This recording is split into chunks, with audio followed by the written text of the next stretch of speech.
Coding എന്ന് പറയുന്നത് ഒരു സൂപ്പർ പവർ ആണെന്നുള്ളതും അത് അറിയാവുന്നവർക്ക് അൺലിമിറ്റഡ് കരിയർ പോസിബിലിറ്റീസ് ആണെന്ന് നിങ്ങൾക്കറിയാമെന്ന് ഞാൻ വിശ്വസിക്കുന്നു. പക്ഷേ ഡെവലപ്മെൻ്റ് എന്ന് പറയുന്നത് പലരും അതികഠിനമായിട്ടുള്ളൊരു സ്കില്ലായിട്ടാണ് കൺസിഡർ ചെയ്യുന്നത്. എൻ്റെ ഒരു പേഴ്സണൽ എക്സ്പീരിയൻസിൽ അതികഠിനമായിട്ടൊരു സ്കില്ലൊന്നും അല്ല ഡെവലപ്മെൻ്റ് എന്ന് പറഞ്ഞാൽ ഏതൊരു വ്യക്തിക്കും പഠിച്ചെടുക്കാൻ പറ്റുന്നു. അത്രത്തോളം ആവേശകരവുമാണ് ഡെവലപ്മെൻറ്റ് പഠിച്ചെടുക്കുക എന്നത്. നമ്മളൊരു ഗെയിം കളിക്കുന്ന പോലെ ആവേശത്തോടു കൂടി നമ്മളെ നമ്മൾ ട്രാക്കിൽ വീണ് കഴിഞ്ഞാൽ നമുക്ക് ഡോപ്പമൈൻ ഹിറ്റ് തരുന്ന തരത്തിലുള്ളൊരു സ്കില്ല് കൂടിയാണ് കോഡിംഗ് എന്ന് പറയുന്നത്. പക്ഷേ അൺലിമിറ്റഡ് ആയിട്ടുള്ള ടൂൾസും കൗണ്ട്ലെസ് പ്രോഗ്രാമിംഗ് ലാംഗ്വേജസൊക്കെ ഉള്ള പലരും പല സാഹചര്യങ്ങളിലും സ്റ്റക്ക് ആകാനുള്ള പോസിബിലിറ്റി ഉണ്ട്. പക്ഷേ എല്ലാ കാര്യവും സ്മാർട്ടായിട്ട് പഠിക്കാമെന്നുള്ളതുപോലെ ഡെവലപ്മെൻറ്റ് പഠിക്കാനും എളുപ്പ വഴികളുണ്ടെങ്കിലോ, നിങ്ങൾക്ക് കൺഫ്യൂഷൻ തരാതെ കോൺഫിഡൻ്റ് ആയിട്ട് പഠിക്കാനുള്ള വഴികൾ ഡെവലപ്മെൻറ്റിലുണ്ടെങ്കിലോ, അതെ, അത്തരത്തിലുള്ള വഴികളെക്കുറിച്ചാണ് ഇന്നത്തെ വീഡിയോയിൽ പറയാൻ വേണ്ടി പോകുന്നത്. നിങ്ങൾ കോഡിംഗ് പഠിക്കാൻ ആഗ്രഹിക്കുന്ന ഒരു വ്യക്തിയാണെങ്കിൽ ഈ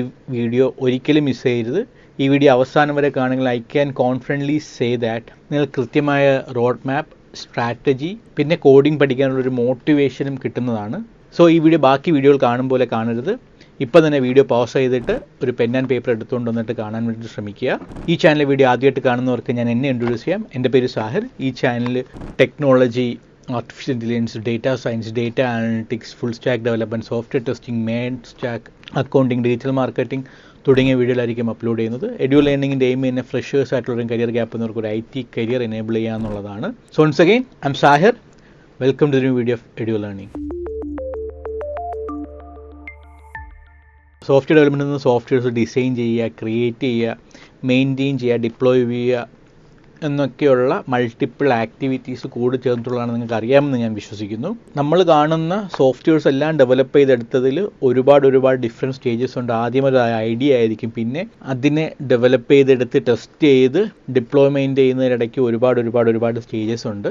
സോ ഈ സ്റ്റേജസിനെ കുറിച്ച് എല്ലാം നിങ്ങൾക്കൊരു ബേസിക് അവയർനെസ് ഉണ്ടായിരിക്കണം. നിങ്ങൾ ഡെവലപ്മെൻറ്റ് പഠിക്കുമ്പോൾ ആദ്യമായിട്ട് നിങ്ങൾ ചെയ്യേണ്ടതെന്ന് പറഞ്ഞാൽ വേറെ എന്ത് കാര്യവും ചെയ്യുന്ന പോലെ തന്നെ നിങ്ങളൊരു ഗോൾസ് ഡിഫൈൻ ചെയ്യുക എന്നുള്ളതാണ്. നിങ്ങൾ ഡെവലപ്മെൻറ്റ് പഠിക്കുന്നതിന് മുമ്പ് ആദ്യമായിട്ട് നിങ്ങൾ ചെയ്യേണ്ടത്, നിങ്ങൾ തിരിച്ചറിയേണ്ടത് why do you want to learn development എന്നുള്ളതാണ്. അല്ലെങ്കിൽ ഡെവലപ്മെൻറ്റ് പഠിക്കാൻ എന്തുകൊണ്ട് ആഗ്രഹിക്കുന്നു എന്നുള്ളതാണ്. നിങ്ങൾ കയ്യിൽ കരുതിയിരിക്കുന്ന പേപ്പറിൽ മിനിമം 5 റീസൺസ് എഴുതാൻ ശ്രമിച്ചേ. അത് എന്ത് റീസൺ വേണമെങ്കിലും ആകാം. നല്ല സാലറി ഉള്ള ജോബ്, ഫാമിലിയെ ടേക്കൺ കെയർ ചെയ്യുക, ഫ്രീലാൻസ് കരിയർ കെട്ടിപ്പടുക്കുക തുടങ്ങി എന്ത് വേണമെങ്കിലും ആകാം. സോ നിങ്ങൾ ചിന്തിച്ചിട്ട് എഴുതിയോ? സോ ഒരിക്കലും ഈ സ്റ്റെപ്പ് വളരെ സില്ലിയായിട്ട് കാണരുത്. കാരണം നിങ്ങൾ ഗോൾസ് ഡിഫൈൻ ചെയ്ത് കഴിഞ്ഞാൽ നിങ്ങളുടെ എഫേർട്സ് ഫോക്കസ്ഡ് ആക്കാനും തടസ്സങ്ങൾ പതറാതെ നിങ്ങൾക്ക് മോട്ടിവേറ്റഡ് ആയിട്ട് മുന്നോട്ട് പോകാനും സാധിക്കും. അതിലുപരി നിങ്ങൾ സ്റ്റാർട്ട് ചെയ്ത് വെച്ച ഡെവലപ്മെൻറ്റ് എന്ന് പറയുന്ന ജേർണി കംപ്ലീറ്റ് ചെയ്യാനും സാധിക്കും എന്നുള്ളതാണ്. സോ ആദ്യമായിട്ട് നിങ്ങൾ ചെയ്യേണ്ടത് ഒരു ഗോൾ ഡിഫൈൻ ചെയ്യുക.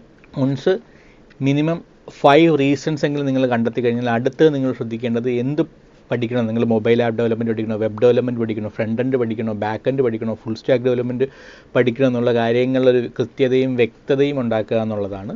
സോ ഇങ്ങനെ ഡിഫൈൻ ചെയ്യുന്നതിൽ പല ടൂൾസും ടെക്നോളജീസും സെർച്ച് ചെയ്യാതെ കൃത്യമായ ഒന്നിൽ മാത്രം ഫോക്കസ് ചെയ്ത് കൺഫ്യൂഷൻ ഒഴിവാക്കിക്കൊണ്ട് നിങ്ങൾക്ക് പഠിച്ചു തുടങ്ങാൻ കഴിയും എന്നുള്ളതാണ് ഈ ഒരു പ്രോസസ്സിലൂടെ, ഈ ഒരു സ്റ്റെപ്പിലൂടെ കടന്നു പോകുമ്പോൾ നിങ്ങൾക്ക് കിട്ടുന്ന ഔട്ട്പുട്ട് എന്ന് പറയുന്നത്. രണ്ടാമത്തെന്ന് പറഞ്ഞാൽ മാസ്റ്റർ ദ ബേസിക്സ് എന്നുള്ളതാണ്. ഒരിക്കലും ഈ ഒരു സ്റ്റെപ്പ് നിങ്ങൾ ഇഗ്നോർ ചെയ്യരുത്. ബിഗിനേഴ്സ് പലപ്പോഴും ഫണ്ടമെൻ്റൽസ് പഠിക്കാതെ അല്ലെങ്കിൽ ബേസിക്കുള്ള കൺസെപ്റ്റ്സ് പഠിക്കാതെ ആയിരിക്കും കോഡിങ്ങിലേക്ക് കടക്കുന്നത്. ഇങ്ങനെ ഒരിക്കലും ചെയ്യരുത്. കോഡിംഗ് ഫാസ്റ്റായിട്ടും എഫിഷ്യൻ്റായിട്ടും പഠിക്കണം എന്നുണ്ടെങ്കിൽ കോർ കോൺസെപ്റ്റിനെ കുറിച്ച് നോളജ് ഉണ്ടായിരിക്കേണ്ടത് അനിവാര്യമാണ്. ആദ്യം സിൻറ്റാക്സിനെ കുറിച്ചും ബേസിക് സ്ട്രക്ചറിനെ കുറിച്ചും കൺട്രോൾ സ്റ്റേറ്റ്മെൻറ്റ്സിനെ കുറിച്ചും ഡേറ്റ സ്ട്രക്ചറെ കുറിച്ചും ഒക്കെയുള്ള ബേസിക് ഒരു നോളജ് ഉണ്ടാക്കുക. ഇത് ലോങ് റണ്ണിൽ നിങ്ങളുടെ സമയം ഒരുപാട് ലാഭിക്കാൻ വേണ്ടി സഹായിക്കുന്നതാണ്. കൂടാതെ ആദ്യമേ പ്രോഗ്രാമിംഗ് ലാംഗ്വേജസ് പഠിക്കാതെ HTML, CSS, ബൂട്ട്സ്ട്രാപ്പും പഠിക്കുക. ഇത് നിങ്ങൾക്ക് പ്രോഗ്രാം പഠിക്കാനുള്ള ഇൻട്രസ്റ്റ് കൂട്ടും. ഇത് പഠിച്ചെടുക്കാൻ വളരെ എളുപ്പമാണ്. പിന്നെ എനിക്ക് സജസ്റ്റ് ചെയ്യാനുള്ളത് സിൻറ്റാക്സ് ഫ്രണ്ട്ലി ആയ പൈത്തൺ പഠിച്ചു തുടങ്ങുക. ഇതും പഠിക്കാൻ വളരെ എളുപ്പമാണ്. മൂന്നാമത്തെ പറയാനുള്ളത് ലേൺ ബൈ ഡൂയിങ് എന്നുള്ളതാണ്. കോഡിംഗ്, മാത്തമെറ്റിക്സ് പഠിക്കുമ്പോൾ നമുക്ക് ഒരിക്കലും വായിച്ച് പഠിക്കാൻ പറ്റില്ല. കോഡിംഗ് പഠിക്കണം എന്നുണ്ടെങ്കിൽ ചെയ്ത് തന്നെ പഠിക്കണം. വായിക്കുന്നതും ട്യൂട്ടോറിയൽ കാണുന്നതൊക്കെ ഹെൽപ്ഫുൾ തന്നെയാണ്, പക്ഷേ അതൊരിക്കലും സ്കിൽസ് ഡെവലപ്പ് ചെയ്യാൻ സഹായിക്കില്ല. ആദ്യമേ വലിയ പ്രോജക്ട്സ് ചെയ്ത് തുടങ്ങുന്നതിന് പകരം കുഞ്ഞു 4-5 ലൈൻസിലൊക്കെയുള്ള പ്രോബ്ലംസ് ചെയ്ത് തുടങ്ങുക. അത് സോൾവ് ചെയ്യാൻ വേണ്ടി ശ്രമിക്കുക. നാലാമത്തത് code by writing. Code by writing കൊണ്ട് ഉദ്ദേശിക്കുന്ന ആദ്യമേ നിങ്ങൾ സോൾവ് ചെയ്യാൻ ഉദ്ദേശിക്കുന്ന പ്രോഗ്രാമിനെ കൈകൊണ്ട് ഒരു ബുക്കിൽ എഴുതുക എന്നുള്ളതാണ്. ഇത് കേൾക്കുമ്പോൾ വളരെ ഓൾഡായിട്ട് അല്ലെങ്കിൽ ഔട്ട്ഡേറ്റഡ് ആയിട്ടൊക്കെ നിങ്ങൾ ചിന്തിക്കാമെന്നുണ്ടെങ്കിലും ഏതൊരു കാര്യം പുതുതായിട്ട് പഠിക്കാനും ബെറ്ററായിട്ട് നമുക്ക് മനസ്സിലാക്കാനും റൈറ്റിങ്ങിനേക്കാൾ വേറൊരു മെത്തഡോളജി ഇന്നും നിലവിലില്ല എന്നുള്ളതാണ്. നിങ്ങൾ കൈകൊണ്ട് എഴുതുമ്പോൾ കോഡിൻ്റെ ഓരോ വേർഡും കൃത്യമായി ശ്രദ്ധിക്കും. ഇങ്ങനെ ചെയ്യുന്നതിനുള്ള കോഡിൻ്റെ ലോജിക്കും സിൻറ്റാക്സും ഒക്കെ മനസ്സിൽ എളുപ്പത്തിൽ തെളിയാൻ സഹായിക്കും. അതിനുശേഷം നിങ്ങൾ കൈകൊണ്ട് എഴുതിയ കോഡ് സിസ്റ്റത്തിൽ ചെയ്യാൻ വേണ്ടി ശ്രമിക്കുക. ഇങ്ങനെ ചെയ്യുന്നതിലൂടെ ഏറ്റവും വലിയ അഡ്വാൻറ്റേജ് ഞാനിങ്ങനെയാണ് പഠിച്ചത്. അപ്പോൾ എനിക്ക് ഇങ്ങനെ ചെയ്യുന്നതിൽ ഏറ്റവും വലിയ അഡ്വാൻറ്റേജ് തോന്നുന്നത് എനിക്ക് എളുപ്പത്തിൽ മിസ്റ്റേക്സ് കണ്ടുപിടിക്കാൻ പറ്റും എന്നുള്ളതായിരുന്നു.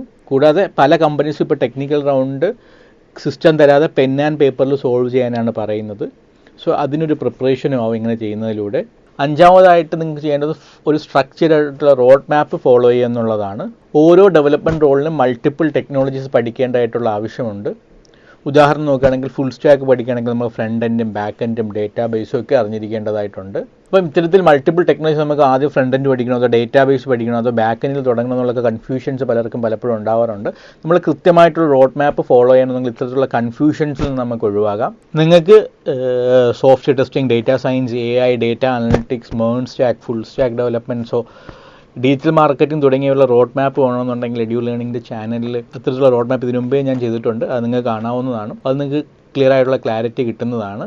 ആറാമതായിട്ടൊരു പറയാനുള്ളതെന്ന് പറഞ്ഞാൽ ഡീബഗ്ഗിങ് ഒരു ചെറിയ കാര്യമല്ല, അതിനെ ചെറുതായിട്ട് കാണുകയും ചെയ്യരുത്. നമ്മൾ പലരും കോഡിങ് പാതി വഴിയിൽ ഉപേക്ഷിക്കാൻ തന്നെ കാരണം നമ്മൾ കോഡ് ചെയ്യുമ്പോൾ വരുന്ന എറേഴ്സാണ്.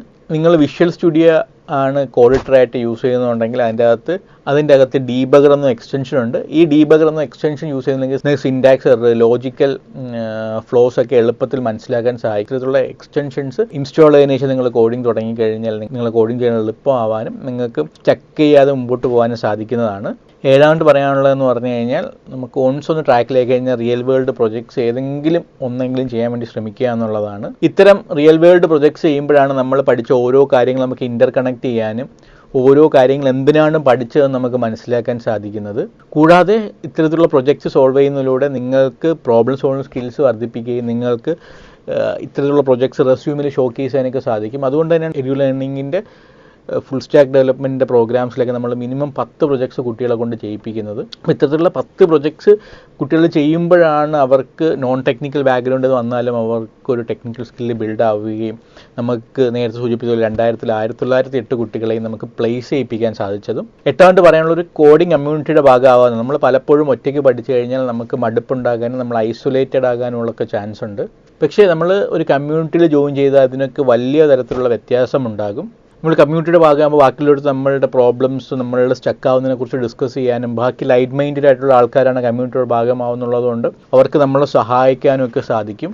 അവരുമായിട്ട് കൊളാബറേറ്റ് ചെയ്യാനും മോട്ടിവേറ്റഡ് ആയിട്ടൊക്കെ വർക്ക് ചെയ്യാനൊക്കെ സാധിക്കും. സോ ഇത്തരത്തിലുള്ള 8 കാര്യങ്ങൾ ശ്രദ്ധിച്ചു കഴിഞ്ഞാൽ ഡെഫിനറ്റ്ലി നിങ്ങൾക്ക് കോഡിങ് എളുപ്പത്തിൽ പഠിച്ച് നല്ലൊരു കോഡിംഗ് കരിയർ കെട്ടിപ്പടുക്കാൻ സാധിക്കുന്നതാണ്. ഈ വീഡിയോ വളരെ ഹെൽപ്ഫുള്ളായെന്ന് വിശ്വസിക്കുന്നു. ഇതുപോലത്തെ വീഡിയോയ്ക്ക് ചാനൽ ദയവായി സബ്സ്ക്രൈബ് ചെയ്യുക. താങ്ക്